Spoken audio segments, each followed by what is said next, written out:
In a world of blood splatter analysts, corrupt detectives, and vigilante killers, Frank Lundy stood out. Not because he was loud, not because he was flashy, but because he was right. He wasn't a fan favorite because he delivered one-liners or racked up a body count.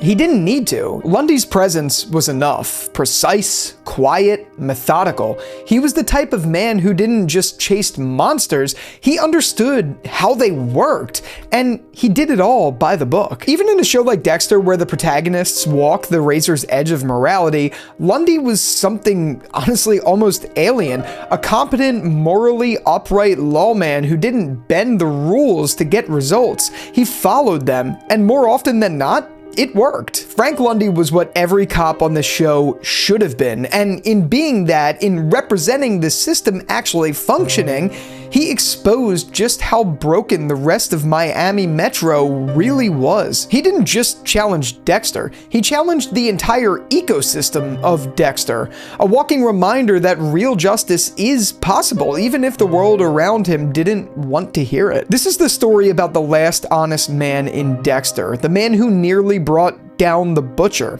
the man who the system couldn't keep alive. Frank Lundy. On surface level, Miami Metro looks like your average crime lab. Detectives moving around, coffee in hand, everyone seeming like they know what they're doing, but it doesn't take long to realize that the place is a circus. It's a revolving door of egos, mismanagement, and missed opportunities. LaGuardia cares more about deadlines than homicide. Quinn is practically allergic to real detective work, and Doak's all instinct, no principle whatsoever. Oh, and Masuka, well, Masuka thinks every case is just an open mic night, so there's that. And then there's even the good ones like Deborah, who gets swallowed by the dysfunction. Surrounded by coworkers more focused on internal politics than stopping serial killers, she's outgunned by the very system that she wants to serve. And then Frank Lundy walks in. No drama, no bravado, just results, really. Where others guess, he investigates. Where others shout, he observes. He brings order to the chaos, not by demanding authority, but by earning it, really. You can feel it in every single moment he enters the room. People stand straighter, they listen, because for once there's a real leader in the building. Even Dexter, the master manipulator, respects him. He knows that if anyone in the department could catch him, it's Lundy. Frank Lundy wasn't just a character, he was a benchmark. His presence didn't just raise the stakes, it exposed how low the bar had been all along. And Frank Lundy didn't rush. He didn't rant. He didn't need to assert dominance because he already had it. His authority came from something that's rare in the show: actual earned competence. He wasn't some maverick cop taking wild leaps and relying on gut instinct. Lundy was a hunter. Patient, calculated, strategic. Every move had intention, and every silence had weight. Now, where most detectives in Miami Metro stumble through cases or get distracted by personal drama, Lundy operates like a surgeon, really. Steady hands, clear mind, and laser focus. And that's, honestly, it's what made him dangerous, even to Dexter. He didn't just get close to catching the Bay Harbor butcher, he literally almost cracked Dexter. Not with flashy confrontations or gut feelings, but with quiet observation and relentless logic. Remember, this is a man who narrowed down the Bay Harbor butcher's dumping sites using shipping records and ocean current data, not just some hunch. That level of detail, no one else in the force was operating in that realm, like, at all. And even Deb, tough, jaded, used to incompetence, was drawn to him, not just romantically, but professionally, because Lundy showed her that something she'd rarely seen in her department,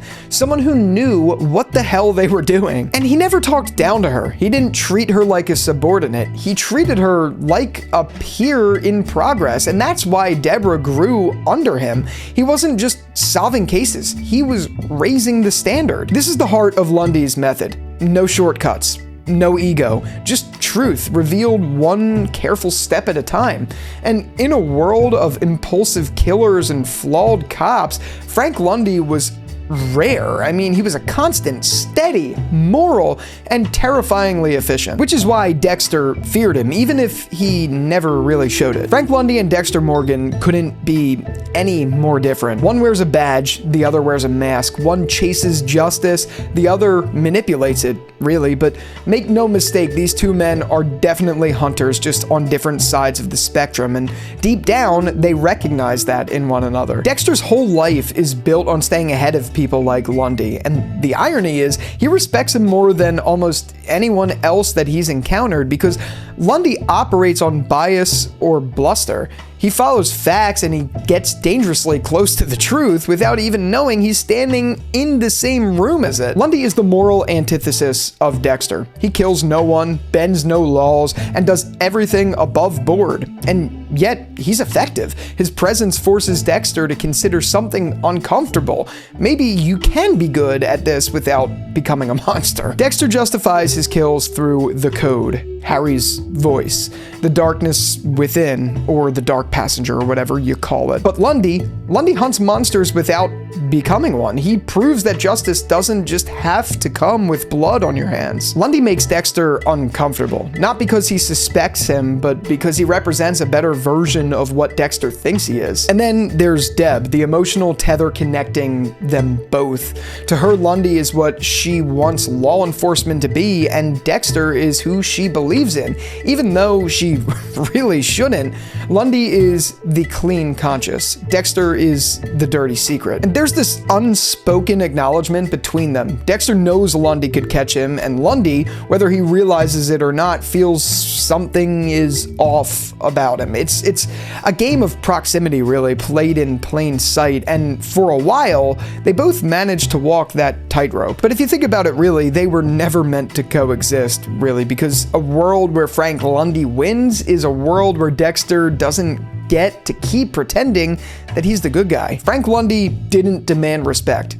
He just walked in with it. As I mentioned earlier, there's this shift in the room when Lundy speaks. Even the loudest voices go silent, not because they fear him, but because they trust him. In a department built on politics, shortcuts, and half-assed detective work, Lundy was a reminder of what a real cop looked like. And some were threatened by him, LaGuerta especially, because Lundy didn't play the game. He wasn't climbing any ladders. He wasn't chasing press. He was just chasing results. And for a department so used to cutting corners, Lundy's presence was like flipping on the lights in a messy room. Suddenly, excuses didn't work. The laziness just stood out, and the politics felt hollow. But for some, like Deb, it was inspiring. Lundy treated her like a real partner. He saw her potential and nurtured it without making her feel small. And that's something that she never got from her own department. Most of the men Deborah worked with tried either to control her or ignore her. But Lundy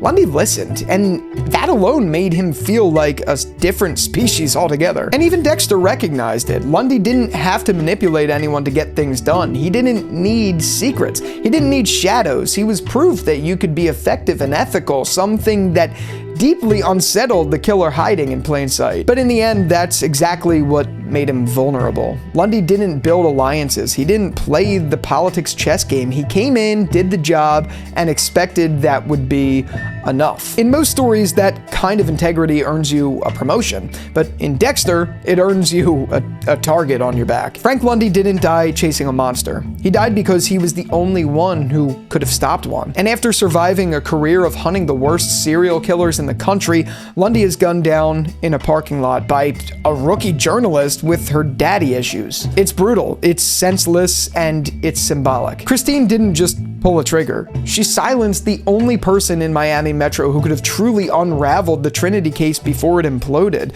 because Lundy wasn't distracted. He wasn't compromised. He was close. Too close. And that's the tragedy of Frank Lundy. He was always one step ahead of everyone else until the system around him failed him completely. The rest of the department was flailing in the dark, but Lundy, he was circling the truth. And the moment he got too close, the world of chaos that Dexter lives in swallowed him whole. His death didn't just break Deb. It broke any illusion that the Miami Metro Department was ever going to fix itself. That justice, that real justice, could survive in this place. And that's that's the most damning part of all of this. Frank Lundy wasn't killed because he was reckless. He wasn't killed because he made mistakes. He was killed because he was effective at his job. And in the world of Dexter, that's the most dangerous thing that you could be. Frank Lundy wasn't just another character in Dexter. He was the standard, a quiet reminder of what justice could look like in a world that stopped believing in it. In a department full of flawed, compromised, and distracted people, Lundy was focused. He didn't need to cut corners or bend the rules. He wasn't morally gray. He was the rarest thing on the show. Someone good. Someone who actually stayed good. His loss didn't just hurt Deb. It left a vacuum in the story itself because once Lundy was gone, no one holds the system accountable anymore. No one challenges Dexter from the inside, not until LaGuerta much later, and no one sets that moral bar any higher at all. He was the only character who made Dexter nervous, not with force, but with truth. And that's what makes his death feel like more than just another twist. It's a turning point, a confirmation that justice, real, patient, disciplined justice, has no place here. Lundy didn't die because he was weak. He died because he was honest. Because in this world, the good guys don't get happy ending. They get remembered or forgotten. Frank Lundy mattered because in a show about darkness, he was the last man still carrying a light.